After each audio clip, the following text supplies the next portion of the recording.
പക്ഷേ നമ്മൾ അങ്ങനെ ഒരു ബ്രാൻഡ് അപ്ഗ്രേഡ് ചെയ്തത് കൊണ്ട് മാത്രം നമുക്ക് വില കിട്ടണമെന്നില്ല. ആണുങ്ങൾക്ക് നമ്മൾ കണ്ടിട്ടുണ്ട് വളരെ ലോ വേസ്റ്റ്, ഡേഞ്ചറസ്ലി ലോ എന്നൊക്കെ പറഞ്ഞ് ലോ വേസ്റ്റ് അണ്ടർവെയറിൻ്റെ ബാൻഡ് പുറത്ത് കാണുന്ന രീതിയിലുള്ള അതായിരുന്നു സ്റ്റൈല്. ഫാഷൻ എന്ന് പറഞ്ഞത് അല്ലെങ്കിൽ ട്രെൻഡ് എന്ന് പറയുന്നത് ഇങ്ങനെ തിരിഞ്ഞും മാറി മറിഞ്ഞും വന്നുകൊണ്ടേയിരിക്കും. It's a cycle. അപ്പം ഫാഷനും സ്റ്റൈലും രണ്ടും എൻറ്റയർലി ഡിഫറെൻ്റ് ആയിട്ടുള്ള രണ്ട് കാര്യങ്ങളാണ്. He had a signature style of dressing. I always suggest എൻ്റെ ഫേസ് എങ്ങനെയുള്ളതാണ്, എൻ്റെ ബോഡി എങ്ങനെയുള്ളതാണെന്ന് മനസ്സിലാക്കി അതിന് യോജിക്കുന്ന രീതിയിൽ പെയർ ചെയ്യുമ്പോഴാണ് that becomes styling. Make sure that നമ്മൾ ഇങ്ങനെയുള്ള പിഗ്മെൻറ്റഡ് പ്രോഡക്ട്സ് യൂസ് ചെയ്യുന്നതിന് മുമ്പ്, ഇപ്പം ലിപ്സ്റ്റിക്ക് യൂസ് ചെയ്യുന്നതിന് മുമ്പ് ആൾക്കാർ ചോദിക്കുക എന്തിനാ ഓഫീസിൽ ഇത്രയും മേക്കപ്പ് ഇട്ടുകൊണ്ട് വന്നിരിക്കുന്നത്, അല്ലെങ്കിൽ ഒരു ഷോപ്പിങ്ങിന് മുമ്പ് ഇത്രയും. എല്ലാവരും എന്തിനാണ് ഡ്രസ്സ് ചെയ്യുന്നത്? നല്ലൊരു ഇംപ്രഷൻ ഉണ്ടാക്കാൻ വേണ്ടി തന്നെയും അതുപോലെ തന്നെ നമ്മൾ good looks doesn't come overnight, അല്ലെങ്കിൽ ഒരു ദിവസം കൊണ്ട് നമുക്ക് ഉണ്ടാക്കിയെടുക്കാവുന്ന ഒരു കാര്യമല്ല.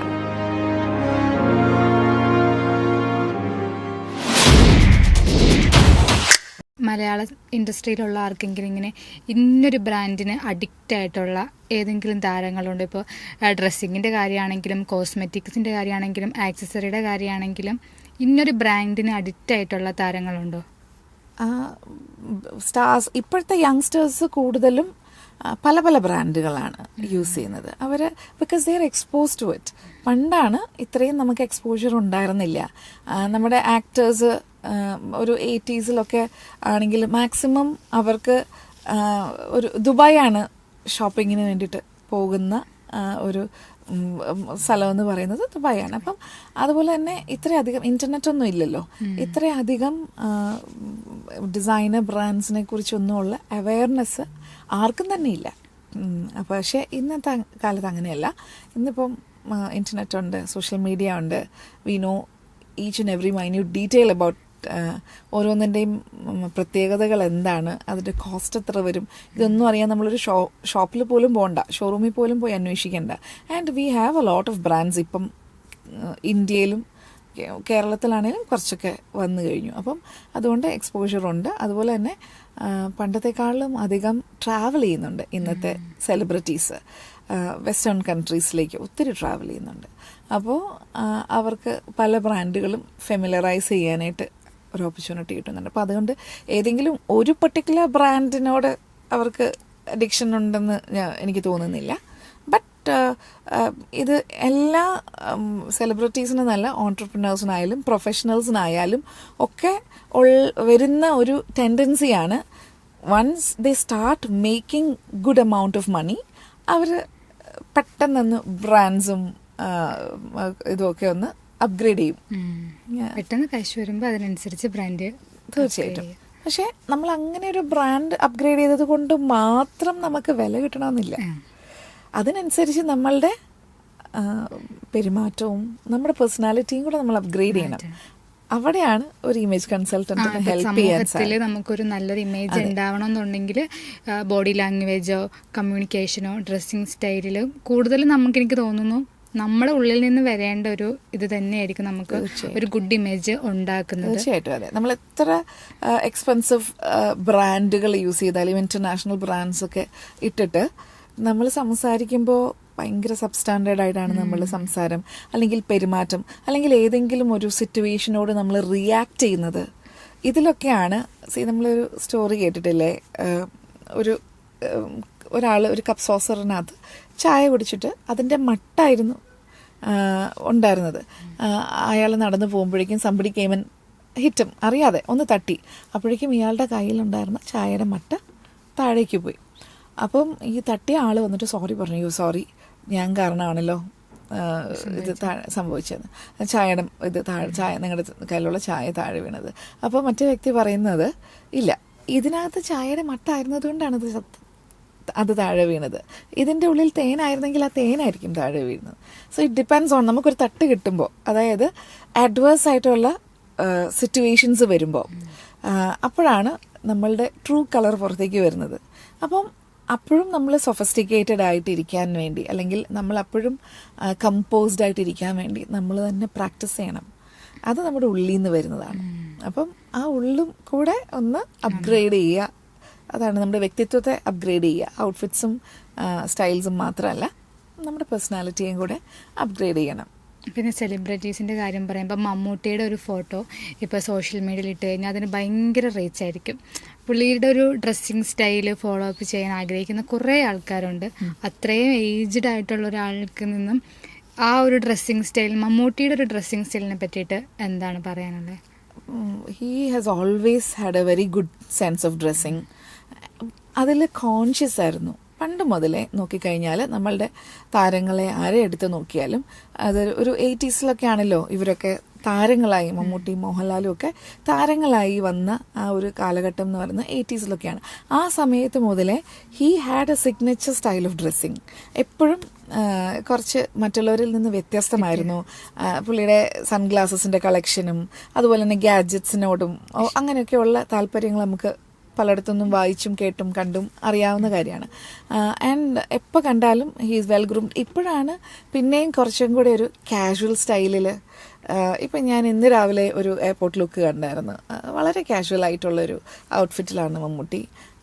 ഇപ്പോൾ എന്താണെന്ന് വെച്ച് കഴിഞ്ഞാൽ Mammootty is a brand by himself. ഇപ്പം പക്ഷേ ആളിടുന്ന ഷർട്ട് അത്ര ഷർട്ടോ ട്രൗസേഴ്സോ കണ്ടു കഴിഞ്ഞാൽ വളരെ ഒരു ലതാജിക് ആയിട്ടുള്ള സ്റ്റൈലായിട്ട് നമുക്ക് തോന്നുമായിരിക്കാം. പക്ഷേ അത് പെയർ ചെയ്യുന്നത്, അത് സ്റ്റൈൽ ചെയ്യുന്ന, അതിൻ്റെ കൂടെ പെയർ ചെയ്യുന്ന ഷൂസ്, ഇതെല്ലാം കൂടെ കാണുമ്പോഴേക്കും ഇത് അറിയാവുന്ന ഒരു വ്യക്തിക്ക് മനസ്സിലാവും, ഓ പുള്ളിക്കാരൻ വളരെ കാഷ്വൽ ആയിട്ട്, വളരെ കാണുമ്പോൾ അത്ര എക്സ്പെൻസീവ് ലുക്ക് ആയിരിക്കണമെന്നില്ല, പക്ഷെ സംഗതി ഡ്യൂറബിൾ ആയിട്ടുള്ള സ്റ്റാൻഡേർഡ് ഉള്ള അത്യാവശ്യം നല്ല ബ്രാൻഡിൻ്റെതായിരിക്കാം. പക്ഷേ മുമ്പ് മുതലേ ഉള്ള ഞാൻ ശ്രദ്ധിച്ചിരുന്ന ഒരു കാര്യമാണ്, ഒരുപാട് വർഷങ്ങൾക്ക് മുമ്പ്, എനിക്ക് തോന്നുന്നു ഇത് 90s ആയിരിക്കാം, അല്ലെങ്കിൽ ഏർലി 2000s ഒരു അവാർഡ് ഫംഗ്ഷന് Mammootty black shirt, black trousers, അതിൻ്റെ കൂടെ ഒരു റെഡ് ബെൽറ്റും റെഡ് ഷൂസും. അന്നൊന്നും നമ്മുടെ മലയാളി സ്റ്റാർസ് ഒന്നും അത്രയും ഒന്നും എക്സ്പെരിമെൻ്റ് ചെയ്യാനായിട്ട് തുടങ്ങിയിട്ടില്ല. അപ്പം അതൊരു ഐക്കോണിക് ലുക്കായിരുന്നു. വളരെ സെൻസിബിളായിട്ടാണത് പെയർ ചെയ്തിരിക്കുന്നത്.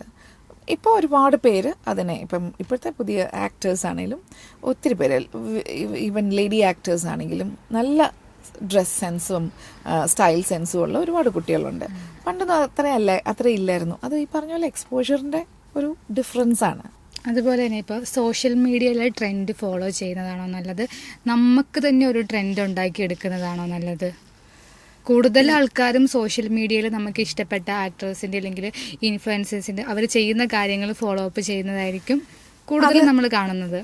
അത് തെറ്റാണെന്ന് പറയാൻ പറ്റില്ല. പക്ഷേ ഈ ഫാഷനും സ്റ്റൈലും രണ്ട് ഡിഫറെൻറ്റ് കാര്യങ്ങളാണ്. ഫാഷൻ എന്ന് പറയുന്നത് ഈ പറഞ്ഞ ട്രെൻഡ്സ് ആണ്. ഓരോ സമയത്ത് ഫാഷൻ മാറി മറിഞ്ഞു വരും. ഇപ്പോൾ കുറച്ചു കാലം മുമ്പ് ആണുങ്ങൾക്ക് നമ്മൾ കണ്ടിട്ടുണ്ട് വളരെ ലോ വേസ്റ്റ്, ഡേഞ്ചറസ്ലി ലോ എന്നൊക്കെ പറഞ്ഞ് ലോ വേസ്റ്റ് ജീൻസും ട്രൗസേഴ്സും അണ്ടർവെയറിൻ്റെ ബാൻഡ് പുറത്ത് കാണുന്ന രീതിയിലുള്ള അതായിരുന്നു സ്റ്റൈല്. അങ്ങനെയുള്ള അതുപോലെ തന്നെ ക്യാരറ്റ് ഫിറ്റ് ജീൻസ്, അങ്ങനെയൊക്കെയുള്ള ഇച്ചിരി ട്വിസ്റ്റഡ് ആയിട്ടുള്ളത്, കുറച്ച് ഫിറ്റഡ് ആയിട്ടുള്ള ബോട്ടം വെയേഴ്സ് ആയിരുന്നു. അതായത് ട്രൗസേഴ്സ് ആണെങ്കിലും ജീൻസ് ആണെങ്കിലും ഒക്കെ അങ്ങനെയായിരുന്നു. ഇപ്പോൾ തിരിച്ചാണ്. ഇപ്പം ബാരൽ ഫിറ്റും അല്ലെങ്കിൽ ഫ്ലെയർഡ് ജീൻസും വളരെ ലൂസായിട്ടുള്ള ബോട്ടംസാണ് ഇപ്പം ട്രെൻഡിങ് ആയിട്ടുള്ളത്. അപ്പം ഫാഷൻ എന്ന് പറഞ്ഞത് അല്ലെങ്കിൽ ട്രെൻഡ് എന്ന് പറയുന്നത് ഇങ്ങനെ തിരിഞ്ഞും മാറി മറിഞ്ഞും വന്നുകൊണ്ടേയിരിക്കും. It's a cycle. പലതവണ നമ്മൾ മുമ്പ് കണ്ടിട്ടുള്ള ബെൽ ബോട്ടംസൊക്കെ, ജയൻ്റെ കാലത്തുള്ള ബെൽ ബോട്ടംസൊക്കെ പിന്നീടും 90s ഒരു കംബാക്ക് നടത്തിയായിരുന്നു. അല്ലെങ്കിൽ early 2000s they came back and then ഇപ്പോൾ വീണ്ടും അത് തിരിച്ചു പോയി. അപ്പോൾ അങ്ങനെ ഫാഷൻ എന്ന് പറയുന്നത് ഇങ്ങനെ വന്നുകൊണ്ടേയിരിക്കും, മാറി മാറി വന്നുകൊണ്ടേയിരിക്കും. പക്ഷെ നമ്മൾക്ക് എന്താണ് സൂട്ട് ചെയ്യുന്നത്, നമ്മുടെ പേഴ്സണാലിറ്റിയെ റിഫ്ലക്റ്റ് ചെയ്യുന്നതാണ് ആയിരിക്കണം നമ്മുടെ സ്റ്റൈൽ. അപ്പം ഫാഷനും സ്റ്റൈലും രണ്ടും എൻറ്റയർലി ഡിഫറെൻ്റ് ആയിട്ടുള്ള രണ്ട് കാര്യങ്ങളാണ്. അൺടിൽ വി ബിക്കം കംഫർട്ടബിൾ നമ്മൾ ഫാഷൻ ട്രെൻഡ്സിന് പുറകെ പോവും. അപ്പോഴാണ് ആളുകൾ നമ്മളെ ഫാഷനബിളായിട്ടും അവർ കൊള്ളാം അല്ലെങ്കിൽ അയാൾ കൊള്ളാം എന്ന് കരുതുന്നത് എന്ന് വിചാരിച്ചിട്ട് നമ്മൾ ട്രെൻഡി ആയിട്ടുള്ള സംഗതികൾക്ക് പുറകെ പോവും. അതിൽ തെറ്റൊന്നുമില്ല. പക്ഷേ വൺസ് നമ്മൾ ഒരു ഇമോഷണൽ മെച്യൂരിറ്റി എന്ന് പറഞ്ഞ പോലെ ഒരു സ്റ്റൈൽ മെച്യൂരിറ്റി ഒക്കെ വന്നു കഴിയുമ്പോൾ നമ്മളുടെ ബോഡി ടൈപ്പ് എന്താണെന്ന് മനസ്സിലാക്കി നമ്മുടെ പേഴ്സണാലിറ്റി എന്താണെന്ന് നമ്മൾ തന്നെ മനസ്സിലാക്കുകയും ആക്സെപ്റ്റ് ചെയ്യുകയും ചെയ്തിട്ട് അതിനെ എൻഹാൻസ് ചെയ്യുന്ന അല്ലെങ്കിൽ അതിനെ റിഫ്ലക്റ്റ് ചെയ്യുന്ന കൈൻഡ് ഓഫ് ഡ്രസ്സിങ് ആയിരിക്കും നമ്മൾ പ്രിഫർ ചെയ്യുന്നത്. അതുപോലെ ആക്സസറൈസ് ചെയ്യുന്നതും ഓക്കെ, സ്റ്റൈലിംഗ് ആണെങ്കിലും ഓക്കെ. അപ്പം ദാറ്റ് ഈസ് കോൾഡ് സ്റ്റൈലിംഗ്. അതായത് അതിന് പറ്റിയപ്പോൾ ഞാനിപ്പം എൻ്റെ ഫേസ് കുറച്ച് വലിയ ഫേസാണ്. അപ്പം എനിക്ക് കുഞ്ഞു കമ്മലുകൾ ഭയങ്കര ഇഷ്ടമാണ്. ഭയങ്കര കല്യാണം കഴിയുന്നതൊക്കെ വരെ മെലിഞ്ഞിട്ടായിരുന്നു ഞാൻ. അപ്പം മമ്മിയുടെ സെക്കൻഡ് സ്റ്റഡൊക്കെ ആയിരുന്നു ഞാൻ ഇടുന്നത്. എനിക്ക് ഭയങ്കര ഇഷ്ടമാണ് ക്യൂട്ടായിട്ടുള്ള മാലകൾ, കമ്മലുകൾ. പക്ഷേ ഇപ്പം എൻ്റെ ഫേസ് വലുതായി. ഞാൻ അങ്ങനത്തെ ഒരു കമ്മലിട്ട് കഴിഞ്ഞാൽ എനിക്ക് സൂട്ട് ചെയ്യത്തില്ല. അല്ലെങ്കിൽ ഒരു റൗണ്ട് സ്റ്റഡ് ഇട്ട് കഴിഞ്ഞാൽ എനിക്കത് സൂട്ട് ചെയ്യത്തില്ല. എത്ര ഇഷ്ടപ്പെട്ടെന്ന് പറഞ്ഞാലും അല്ലെങ്കിൽ എത്ര ഇൻ ട്രെൻഡാണെന്ന് പറഞ്ഞാലും അങ്ങനത്തെ ഒരു സാധനം ഞാൻ ഇട്ട് കഴിഞ്ഞാൽ എനിക്ക് സൂട്ട് ചെയ്യത്തില്ല. അത് ഞാൻ മനസ്സിലാക്കണം.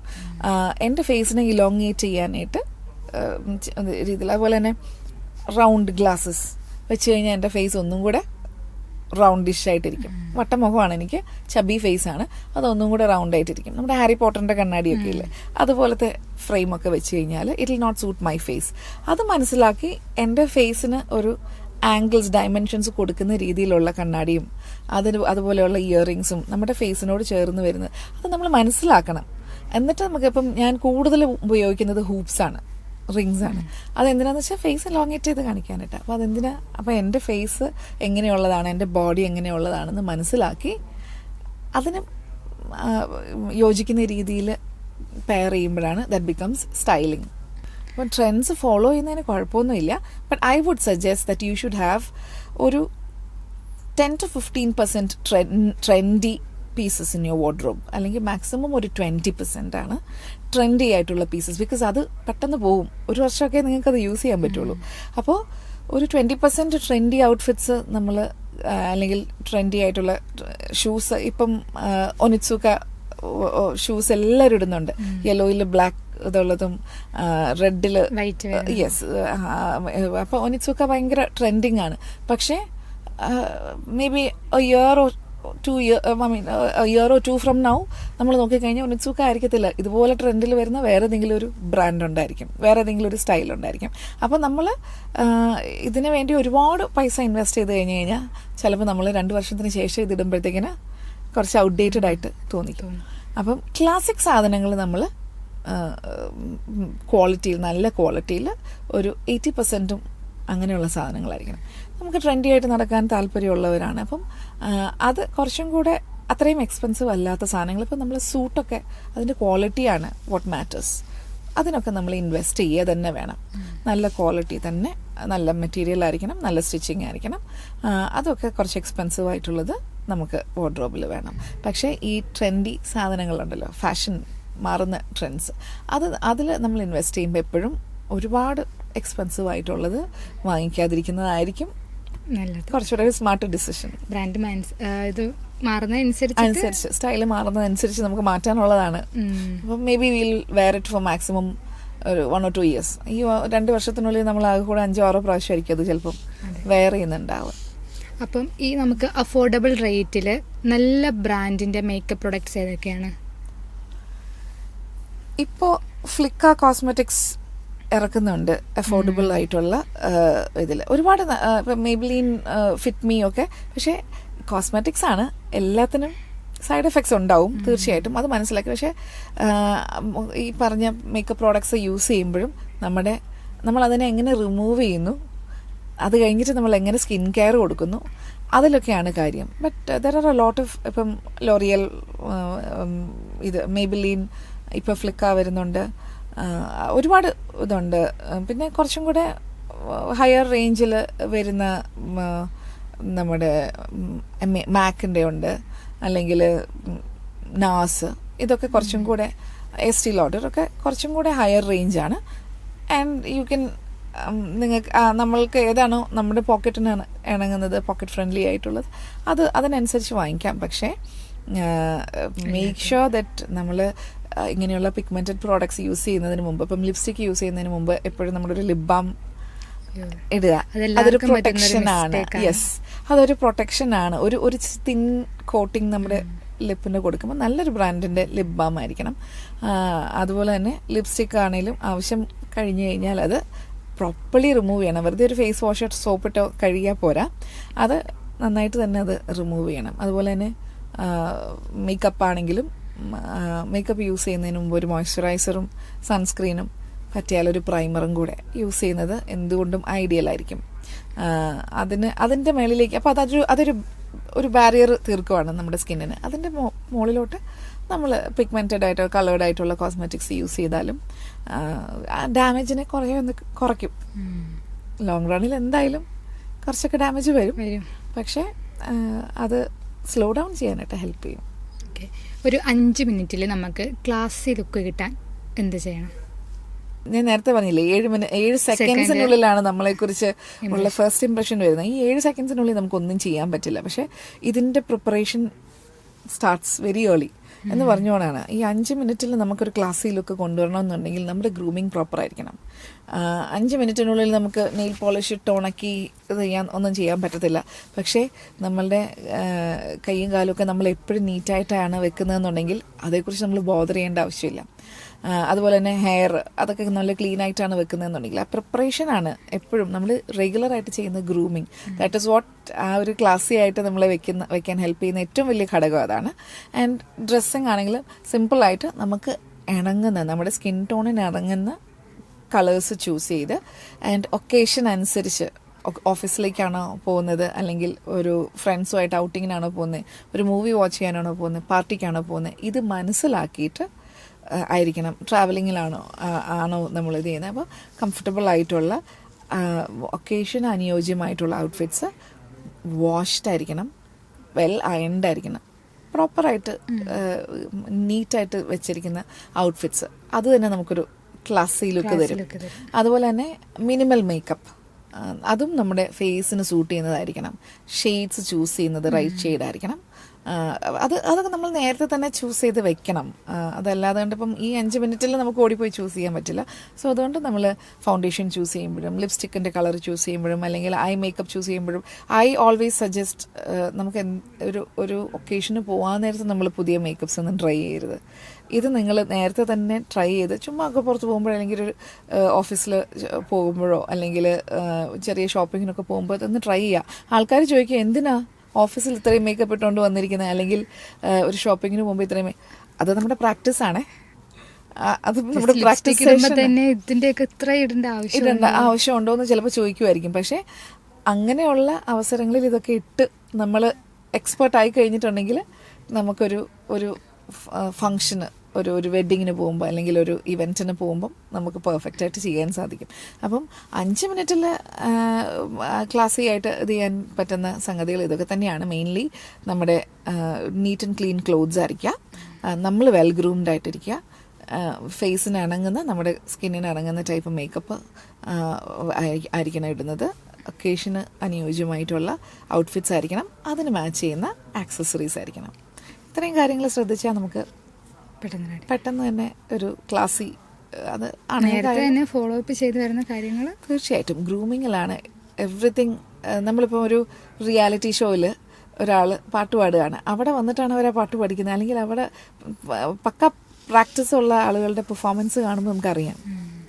അതല്ലെങ്കിൽ തട്ടിക്കൂട്ടാണെങ്കിൽ അതും കാണുമ്പോൾ അറിയാം. ഇതേപോലെയാണ് നമ്മൾ എത്ര മേക്കപ്പൊക്കെ ചെയ്ത് ഡ്രസ്സൊക്കെ ചെയ്ത് വന്നാലും നമ്മുടെ ഗ്രൂമിങ് ശരിയല്ല എന്നുണ്ടെങ്കിൽ ചിലപ്പോൾ അത് കാണുന്നവർക്ക് മനസ്സിലാവും. ഇതിപ്പോൾ പ്രേക്ഷകർക്ക് ഈ ഇൻ്റർവ്യൂ കണ്ടുകൊണ്ടിരിക്കുന്ന ആൾക്കാർക്ക് കൊടുക്കാൻ പറ്റുന്നൊരു സ്റ്റൈൽ ഉപദേശം? ഞാൻ നേരത്തെ പറഞ്ഞ പോലെ ഇമേജ് എന്ന് പറയുന്നത് പല പല ഫാക്ടേഴ്സാണ് അതിനകത്ത് ഉൾപ്പെട്ടിട്ടുള്ളത്. അപ്പോൾ അപ്പിയറൻസ് ഇതൊക്കെ നമുക്ക് ശരിക്കും പറഞ്ഞു കഴിഞ്ഞാൽ ചെറിയൊരു എഫേർട്ട് ഇട്ട് കഴിഞ്ഞാൽ നന്നായിട്ട് വയ്ക്കാൻ പറ്റുന്ന കാര്യങ്ങളാണ്. നമ്മുടെ അപ്പിയറൻസ് നന്നായിട്ട് ഇത് ചെയ്യുക, അതിന് നേരത്തെ ഞാൻ പറഞ്ഞ പോലെ നന്നായിട്ട് ഗ്രൂം ചെയ്യുക. ഡെയിലി നമ്മളൊരു ഇച്ചിരി ഒരു 5 മിനിറ്റ് നമ്മുടെ സ്കിൻ കെയറിന് വേണ്ടിയിട്ട്, അല്ലെങ്കിൽ നമ്മുടെ ബോഡി ഒന്ന് ഇപ്പം അതുപോലെ തന്നെ എത്ര സ്റ്റൈലായിട്ട് ഡ്രസ്സ് ചെയ്താലും ഭയങ്കര പുട്ടിങ് ഓഫ് ആയിട്ടുള്ളൊരു കാര്യമാണ് നമുക്ക് വേർപ്പ് മണം ഉണ്ടെങ്കിൽ, ബാഡ് ബോഡി ഓർഡർ ഉണ്ടെങ്കിൽ, അല്ലെങ്കിൽ ബാഡ് ബ്രെത്ത് ഉണ്ടെങ്കിൽ, വായിൽ നാറ്റം ഉണ്ടെങ്കിൽ ഒക്കെ അത് ഭയങ്കര പുട്ടിങ് ഓഫാണ്. അപ്പോൾ അങ്ങനെയുള്ള കൊച്ചു കൊച്ചു കാര്യങ്ങൾ നമ്മൾ ശ്രദ്ധിച്ചു വയ്ക്കാനൊക്കെ ഹോം റെമഡീസ് തന്നെ ചെയ്ത് നമുക്ക് ഇതൊക്കെ മാറ്റാവുന്ന കാര്യങ്ങളാണ്. വേർപ്പ് ഒരുപാട് വേർക്കുന്ന ആളുകളാണെന്നുണ്ടെങ്കിൽ നമുക്ക് കുളിച്ച് കഴിഞ്ഞിട്ട് ഡിയോഡ്രൻറ്റ് യൂസ് ചെയ്യുക. അതുപോലെ തന്നെ ഒത്തിരി വേർക്കുന്നുണ്ടെങ്കിൽ ആലം ബാർ യൂസ് ചെയ്യുക. ആലം ബാർ ഒരുപാട് യൂസ് ചെയ്യാൻ നമുക്ക് നിക്സൺ കട്ട്സൊക്കെ ഉണ്ടെന്നുണ്ടെങ്കിൽ അത് യൂസ് ചെയ്യുന്നത് സേഫ് അല്ല. എന്നാലും അതല്ലാത്തവർക്ക് ആലം ബാർ കുറച്ചൊക്കെ വേർപ്പ് കൺട്രോൾ ചെയ്യാനായിട്ട് ഹെൽപ്പ് ചെയ്യും. ഇതൊന്നും അല്ലെങ്കിൽ ലെമൺ ജ്യൂസ് ഒന്ന് ഇത് ചെയ്യുക, റബ്ബ് ചെയ്യുക. അല്ലെങ്കിൽ നാരങ്ങയുടെ തൊലിയുണ്ടല്ലോ അത് വെച്ചിട്ട് ഒന്ന് റബ്ബ് ചെയ്ത് ഒരു 5 മിനിറ്റ് കഴിഞ്ഞിട്ട് നമ്മൾ കുളിക്കുക. ഇതൊക്കെ നമുക്ക് ചെയ്ത് കഴിഞ്ഞിട്ടുണ്ടെങ്കിൽ വലിയ സ്വെറ്റ് സ്മെല്ല് നമുക്ക് കൺട്രോൾ ചെയ്യാൻ സാധിക്കും. അതുപോലെ തന്നെ ബാഡ് ബ്രത്തിന് നമുക്ക് വീട്ടിൽ ദിവസവും ചെയ്യാവുന്നൊരു കാര്യമാണ് വാം വാട്ടറിൽ ഇച്ചിരി സോൾട്ട് ഇട്ടിട്ട് ഒന്ന് കുലുക്കൊഴിഞ്ഞ് കഴിഞ്ഞാൽ ബാക്ടീരിയൽ ഇൻഫെക്ഷൻസ് എന്തെങ്കിലും ഉണ്ടെങ്കിൽ കുറച്ചൊക്കെ ഒന്ന് അതിനെ കുറയ്ക്കാനായിട്ട് ഹെൽപ്പ് ചെയ്യും. അതുപോലെ പിന്നെ റെഗുലറായിട്ട് ഡെൻറ്റൽ ചെക്കപ്പൊക്കെ ചെയ്ത് നമുക്ക് അങ്ങനെയുള്ള കാര്യങ്ങൾ കൺട്രോൾ ചെയ്യും. അപ്പോൾ നമ്മൾ എത്ര സ്റ്റൈലായിട്ട് ഡ്രസ്സ് ചെയ്തെന്ന് പറഞ്ഞാലും നമ്മളുടെ പേഴ്സണൽ ഗ്രൂമിങ് പക്ക അല്ല എന്നുണ്ടെങ്കിൽ അത് കംപ്ലീറ്റ് ആക്കത്തില്ല നമ്മളെ. അത് ഇംപ്രഷൻ ഉണ്ടാക്കത്തില്ല. എല്ലാവരും എന്തിനാണ് ഡ്രസ്സ് ചെയ്യുന്നത്? നല്ലൊരു ഇംപ്രഷൻ ഉണ്ടാക്കാൻ വേണ്ടി തന്നെയും അതുപോലെ തന്നെ നമ്മുടെ കോൺഫിഡൻസിനെ ബൂസ്റ്റ് ചെയ്യാനും ഒക്കെ വേണ്ടിയിട്ടാണ്. നല്ലതായിട്ടൊക്കെ ഡ്രസ്സ് ചെയ്ത് ഒരുങ്ങി ഇറങ്ങുമ്പോഴേക്കും നമുക്ക് തന്നെ തോന്നുകയാണ് വേർപ്പ് മണക്കുന്നുണ്ട്. അല്ലെങ്കിൽ നമ്മളോട് ആരെങ്കിലും പറയുകയാണ് ഭയങ്കരമായിട്ട് തന്നെ സ്വെറ്റ് സ്മെല്ലുണ്ടെന്ന് പറഞ്ഞു കഴിഞ്ഞാൽ നമ്മുടെ സകല കോൺഫിഡൻസും പോവില്ലേ. അപ്പോൾ അങ്ങനെയുള്ള കൊച്ചു കൊച്ചു കാര്യങ്ങൾ നമ്മൾ വളരെ ഇമ്പോർട്ടൻ്റ് ആയിട്ട് തന്നെ ടേക്ക് കെയർ ചെയ്യേണ്ടതാണ് നമ്മൾ പേഴ്സണൽ ഗ്രൂമിങ് എന്ന് പറയുന്നത്. അപ്പം എനിക്ക് എല്ലാവരോടും പറയാനുള്ളൊരു അഡ്വൈസും ഇത് തന്നെയാണ്.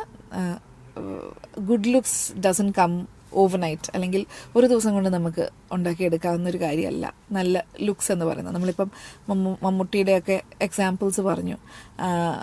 അതൊന്നും ഒരിക്കലും ഒരൊറ്റ സുപ്രഭാതത്തിൽ വന്ന ഒരു കാര്യമല്ല. അവരതുപോലെ അതിന് വേണ്ടിയിട്ട് ഫിറ്റ്നസ്സിന് വേണ്ടി ആയാലും ഗ്രൂമിങ്ങിന് വേണ്ടി ആയാലും എഫേർട്ട് ഇടുന്നതുമാണ്. അല്ലെങ്കിൽ he has an eye for detailing. പണ്ട് മുതലേ പുള്ളിക്കാരൻ്റെ ഡ്രസ്സിങ്ങും പുള്ളിയുടെ മക്കളുടെ ഡ്രസ്സിങ്ങും ഒക്കെ എപ്പോഴും ഒരു സ്പെഷ്യലായിരുന്നു. അപ്പോൾ അത് നമ്മൾ അങ്ങനെ ഒരു എഫേർട്ട് ഇടുമ്പോഴേ നമുക്ക് അതിൻ്റെ റിസൾട്ട് കിട്ടുള്ളൂ.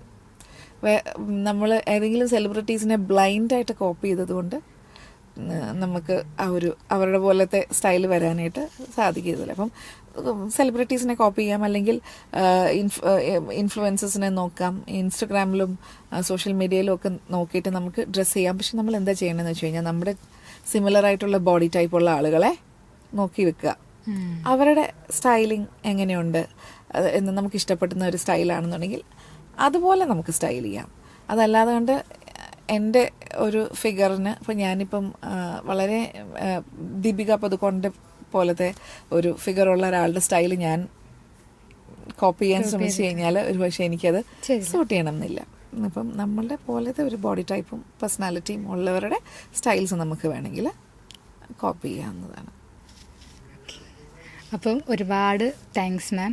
ഇത്ര തിരക്കുകൾക്കിടയിൽ ഞങ്ങൾക്ക് വേണ്ടിയിട്ട് ഞങ്ങളുടെ പോഡ്കാസ്റ്റിൽ വന്നതിലും ഞങ്ങൾക്ക് വേണ്ടി സമയം കണ്ടെത്തിയതിലും ഒരുപാട് നന്ദി. ഇനിയും ഒരുപാട് ഉയരങ്ങളിലെത്താൻ സാധിക്കട്ടെ. നമുക്ക് വീണ്ടും ഇതേപോലെ ഇരുന്ന് സംസാരിക്കാനുള്ളൊരു അവസരം ഉണ്ടാവട്ടെ. Thank you so much.